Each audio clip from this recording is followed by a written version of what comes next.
बिस्मिल्लाहिर्रहमानिर्रहीम। अस्सलाम वालेकुम। मैं हूं बिलाल खान और आप देख रहे हैं और डिबेट। नाज़रीन, पूरे पाकिस्तान समेत दुनिया में इस वक्त कोरोना वबा की जो सूरत हाल है वो आपके सामने है। हमारी हुकूमत इस पर क्या इक़दाम कर रही है। लॉकडाउन में आपने देखा, उसके बाद की जो सूरत हाल थी आपके सामने थी, लेकिन हमारे गवर्नर साहब जो कि पंजाब के गवर्नर हैं, मियां सरवर साहब, उनकी काफ़ी नज़र है इस वबा पर और बड़े इक़दाम उठा रहे हैं। इस पर हमने बात करने के लिए पाकिस्तान तहरीक-ए-इंसाफ के सीनियर रहनुमा हमारे साथ स्टूडियो में मौजूद हैं, मियां वहीद साहब। सर, बहुत शुक्रिया, आपने हमें टाइम दिया। पहले बात करेंगे सर कोरोना पर, क्योंकि परेशानी थी, अब भी है, वबा मौजूद है, लेकिन हम लोग एहतियात नहीं करते। मियां साहब आगे नजर आ रहे हैं इस वबा पर कंट्रोल करने के लिए, एहतियात SOP समझाने के लिए सेशंस करते रहते हैं। क्या कहेंगे, आपकी मुलाकात होती रहती है, आप किस तरह लेते हैं मियां साहब को? बिस्मिल्लाहिर्रहमानिर्रहीम। बिलाल साहब, सबसे पहले तो मैं शुक्रगुज़ार हूँ कि आपने मुझे आज अपना मौक़िफ़ के लिए यहाँ बुलाया। अर्ज़ ये है कि जब से कोरोना ने अपना जो है वो काम शुरू किया, आपने देखा कि दुनिया के अंदर जब हमें सिर्फ यूरोप से या इंग्लैंड से इस तरह या चाइना से जैसे खबरें आ रही थी, तो सबसे पहले उस वक़्त हमारे गवर्नर चौधरी मोहम्मद सरवर साहब ने यहाँ पे गवर्नर हाउस के अंदर आगाही प्रोग्राम शुरू किए और उन्होंने सबसे पहले अभी पाकिस्तान के अंदर इस पे किसी को कोई ऐसा ना मीडिया में ना कहीं और कोई खबर नहीं थी, सिवाय इसके कि एक इंटरनेशनल मीडिया पे हमें खबरें मिल रही थी चाइना के अंदर क्या हो रहा है या यूरोप के अंदर तबाही जो चल रही थी।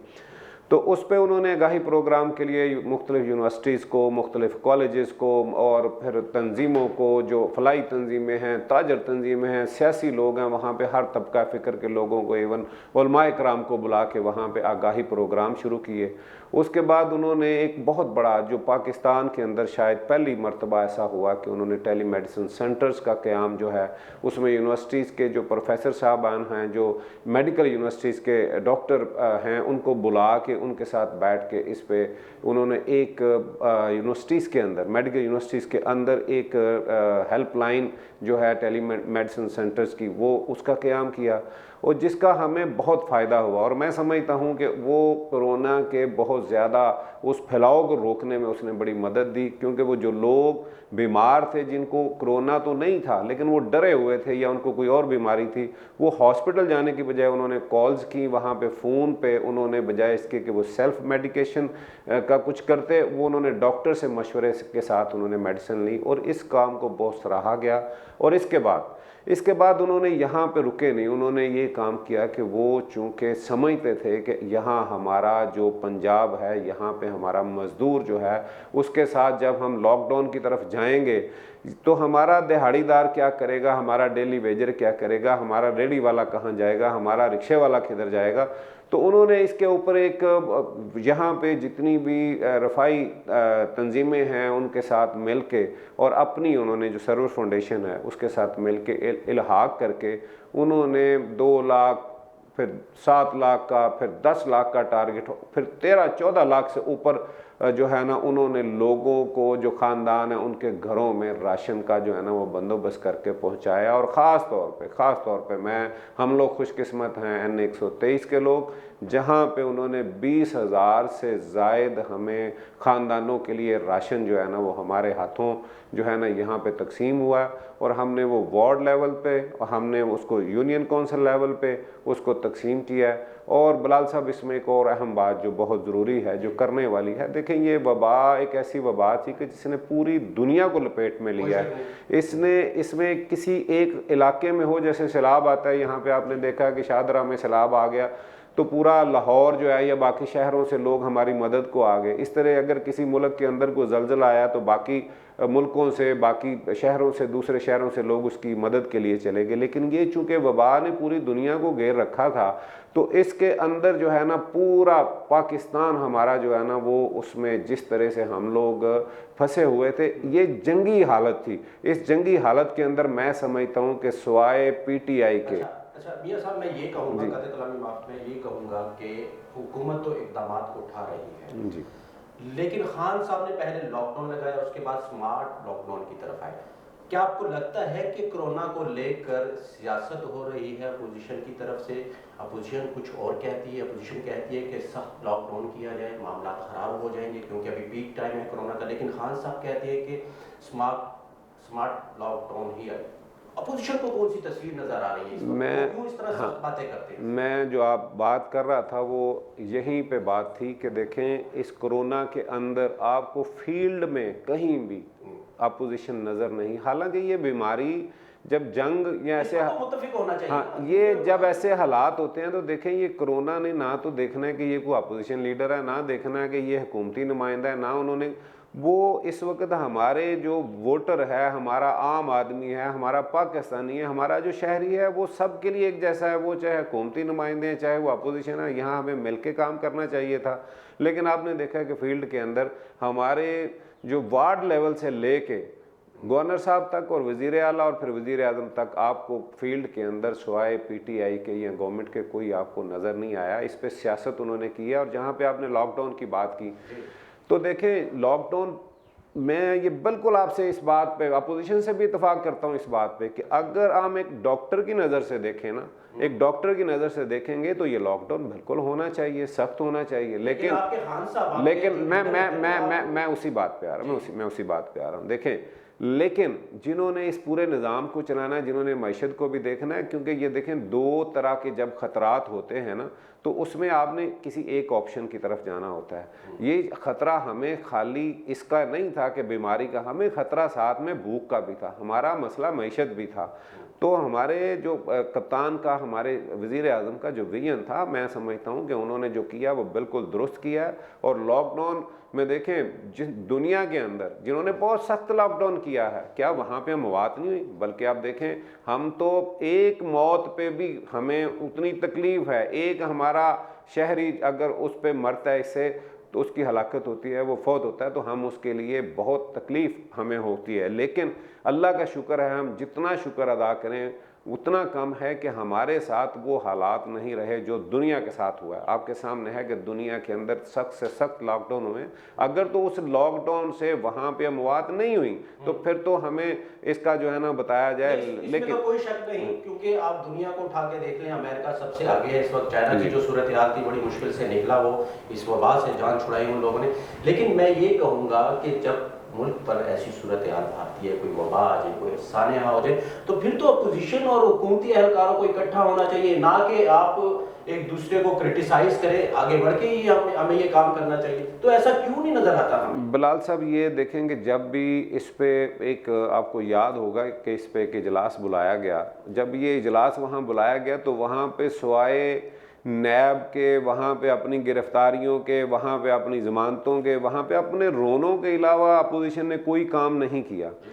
तो ये बिल्कुल, हालांकि इस वक्त में ये होना चाहिए था कि उनकी तजावीज़ जो हैं वो जो, और बल्कि ये देखेंगे जो भी जहाँ वज़ीर आज़म के साथ बाकी बैठ के वज़राए आला और बाकी जो मीटिंग्स होती रही, वहाँ पे कोई और बात करते थे, जैसे ही बाहर निकले हैं मीडिया के सामने आके और बात होती थी। और जो लॉकडाउन की सबसे ज़्यादा बात करते थे सिंध वाले, आपने देखा कि सिंध के अंदर सुआए एहसास प्रोग्राम के जो वफाक ने किया, उसके अलावा मुझे बताएं कि वहाँ लोगों को क्या इमदाद मिली है। वहाँ पर जो रफ़ाई तंजीमें जिन्होंने अपने तौर पर किया, उनके अलावा सिंध गवर्नमेंट का जो उन्होंने लोगों का हाल किया, वो सबके सामने, वो ढका छुपा नहीं है। वो उन्होंने तो बल्कि इसके ऊपर पैसा कमाया है। इसकी जो आ रही है सामने करप्शन के किस्से आ रहे हैं, वो भी सामने है। ख्वाजा साद रफीक ने तकरीर की, उसके बाद खान साहब ने आके क्या, ख्वाजा साद रफीक की जो तकरीर थी वो इतनी उसमें कशिश थी कि खान साहब को पार्लियामेंट में आना पड़ा और फौरन इसका जवाब देना पड़ा। सर क्या कहेंगे? नहीं, खान साहब ने पार्लियामेंट में तो वैसे ही आना था, उसका कोई ख्वाजा साहब की तकरीर से कोई ताल्लुक नहीं है। आप देखेंगे उन्होंने जब वो एबटाबाद वाले वाक़े का जिक्र किया तो वहाँ पे अगर उनके मुंह से निकला, या उन्होंने जैसे भी कहा है, उसामा बिन लादेन को जब उन्होंने शहीद कहा है तो उसके बाद ख्वाजा आसिफ का देखें कि अपोजिशन ने कोई बात नहीं छोड़ी। और उन्होंने कहा क्या, उन्होंने कहा जी एक फरमाइशी तकरीर थी और इन्होंने आज एक दहशतगर्द को, जो पहले दिन से दहशतगर्द था, मैं मानता हूं जी वो दहशतगर्द था, मुझे ये बताएं कि अगर एक दहशतगर्द से आप पैसे लेके, वो आज वो क्या नाम उसका, रहमत अफरीदी शायद इसी नाम का कोई साहब थे, जिनके ज़रिए इन्होंने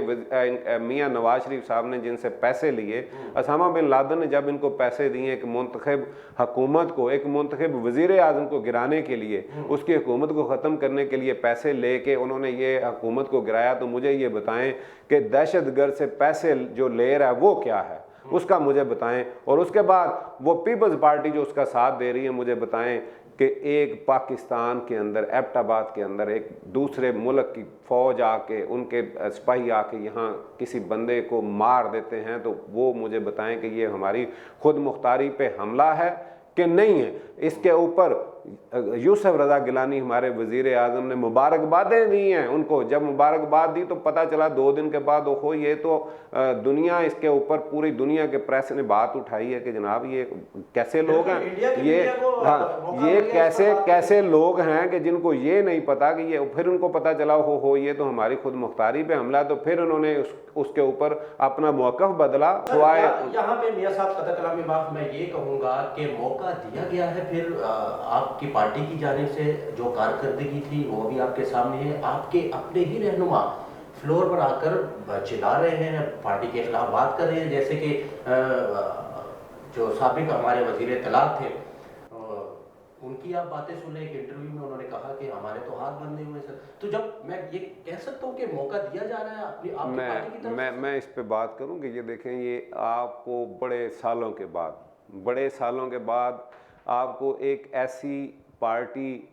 मिली है कि जहाँ पे हर बंदे को अपनी बात कहने का कम से कम हक ज़रूर है। यहाँ पे जो बात की है वो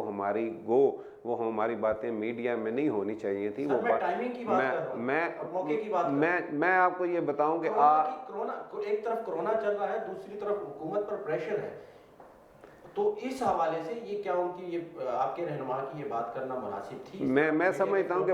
पार्टी के अंदर जो भी इख्तलाफ, कौन सी पार्टी जिसमें धड़े नहीं होते, क्या ये नून लीग में नहीं है, क्या पीपल्स पार्टी में भी नहीं है, सब जगह पे होते हैं ऐसा ये काम है। ये बात ज़रूर है कि ये हमारी पार्टी के अंदर रहनी चाहिए थी, इस डिबेट को वहाँ नहीं होना चाहिए था, लेकिन अगर हुआ भी है तो ये देखें कि आज का वज़ीर आज़म, आज हमारी पार्टी के अंदर इस तरह की डिबेट होती है। लेकिन इससे पहले आपने देखा, और मैं बड़े दुख से बात कहूँगा, मैं मेरे नज़दीक एतजाज़ हसन बड़ा नाम है, मेरे नज़दीक खुर्शीद शाह बड़ा नाम है, मेरे नज़दीक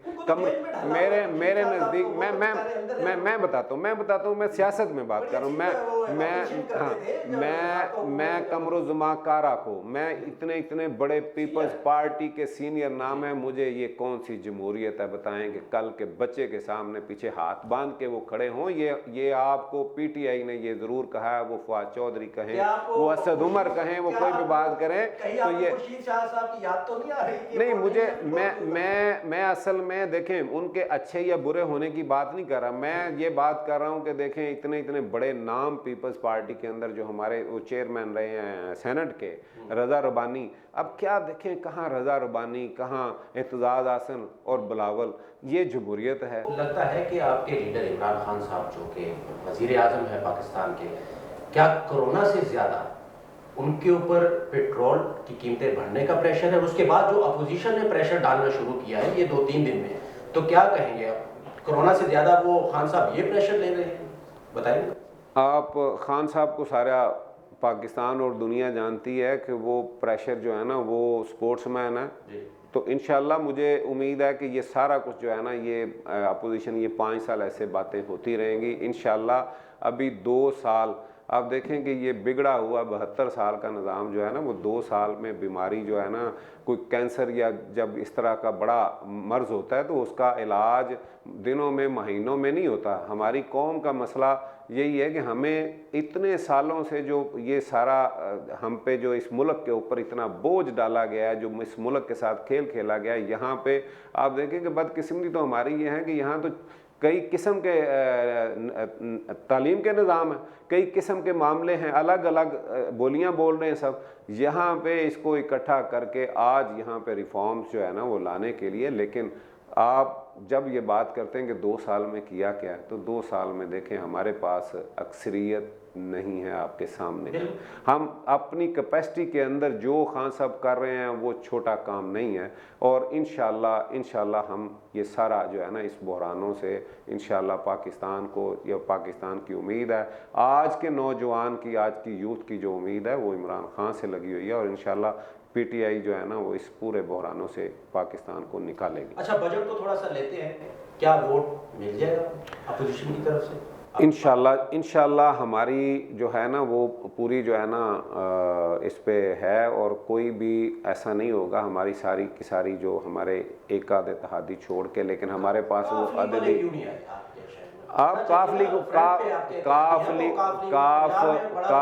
काफ लीग वालों की आपने बात सुनी, उन्होंने कहा जी हम वोट देंगे। देखें, ये जब इत्तेहाद इस तरह की होती है ना, गवर्नमेंट जब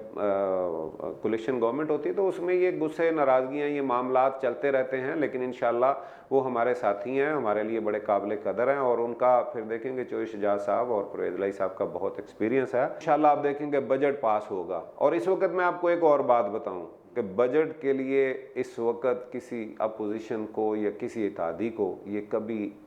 इन हालात में, जो मुल्क के हालात हैं, जब मईशत बैठ गई है, जब आपकी एक्सपोर्ट ख़त्म हो गई है, जब आपके फैक्ट्रियाँ कारखाने बंद हैं, इन हालात के अंदर जो दुनिया का, बल्कि हम तो बहुत छोटा सा मामला है हमारा। आप अमेरिका को देखें, जिनको बहुत घुमंड था, जिनकी मईशत जो जो जो जो जो पूरी दुनिया के अपने आप को लीडर कह रहे थे, वहाँ पे कई करोड़ों के हिसाब से इस वक्त 4 करोड़ से ऊपर लोग वहाँ पे बेरोजगार हुए हैं। ऐसे हालात में जब कोरोना से हम लोग जंग लड़ रहे हैं, हमें नज़र आ रहा है कि वो डोर टू डोर जा भी रहे हैं और मुलाकातें भी कर रहे हैं वज़ीर सेहत से, और इस हवाले से इक़दामात भी उठा रहे हैं, चाहे वो सख्त हो या नरम हो, अपने कौम को देख कर। बहुत शुक्रिया, आपने हमें टाइम दिया और हमसे गुफ्तगू की। आज के प्रोग्राम में सिर्फ इतना ही। अगले प्रोग्राम तक के लिए मुझे मेरी टीम को दीजिएगा इजाज़त।